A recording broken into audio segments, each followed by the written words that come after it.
দেশের চেয়ে কলকাতার কাজে বেশি দেখা যায় চিত্রনায়িকা নুসরাত ফারিয়াকে। এবার তিনি উপস্থিত থাকছেন দেশি সিনেমায়, তাও আবার ঈদ উৎসবে। তবে কোনো সিনেমার নায়িকা হিসেবে নয়, ঈদে মুক্তি প্রতীক্ষিত রায়হান রাফি পরিচালিত সুড়ঙ্গ নামের একটি সিনেমায় আইটেম গানে পারফর্ম করবেন তিনি। তো হ্যাঁ ভিউয়ার্স, আজকে আমার এই প্রতিবেদনে আপনাদের সামনে শেয়ার করব সাম্প্রতিক এই ঈদে যে ছবিটি মুক্তি পাবেন সেই ছবিটির নাম সুড়ঙ্গ। এই ছবিতে তিনি একটি আইটেম গানে পারফর্ম করেছেন।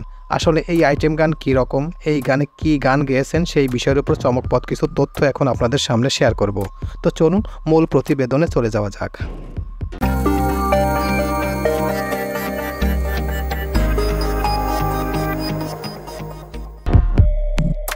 আইটেম গার্ল হয়ে ফিরছেন নুসরাত ফারিয়া। এই সিনেমার নায়ক ছোট পর্দার জনপ্রিয় অভিনেতা আফরান নিশো, নায়িকা তমা মির্জা। নির্মাতা জানিয়েছেন এরই মধ্যে আইটেম গানটির শুটিং ও এডিটিং শেষ হয়েছে। গানের শিরোনামে কলিজা আর জান।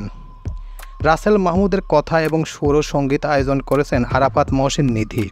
কণ্ঠ দিয়েছেন দিলশাদ নাহার কণা। গানে ফারিয়ার সঙ্গে নাচতে দেখা যাবে আফরান নিশোকে।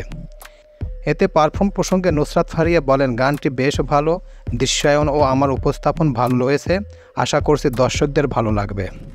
এদিকে বাংলাদেশের বাইরে ভারতের কলকাতায় নিয়মিত কাজ করছেন নুসরাত ফারিয়া। সম্প্রতি সেখানে মুক্তি পেয়েছে তার অভিনীত সিনেমা আবার বিবাহ অভিযান। কিছুদিন আগে সিনেমাটির প্রচারণায় দেশটিতে গিয়েছিলেন তিনি। ফেরার আগে নতুন একটি সিনেমায় চুক্তিবদ্ধ হয়েছেন। এর কাজও শীঘ্রই শুরু হবে বলে জানিয়েছেন তিনি।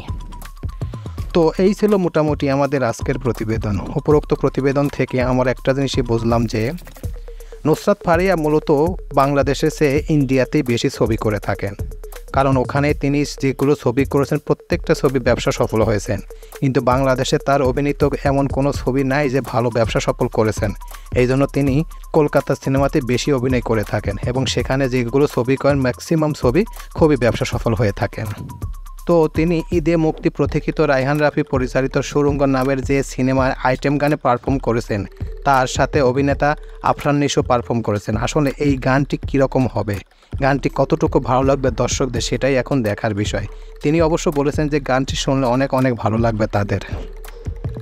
প্রিয় ভিউয়ার্স, আমার এই তথ্য এবং ভিডিওটি যদি আপনাদের কাছে একটুখানি ভালো লেগে থাকে তাহলে অবশ্যই লাইক, কমেন্ট, শেয়ার করবেন এই ভিডিওটি।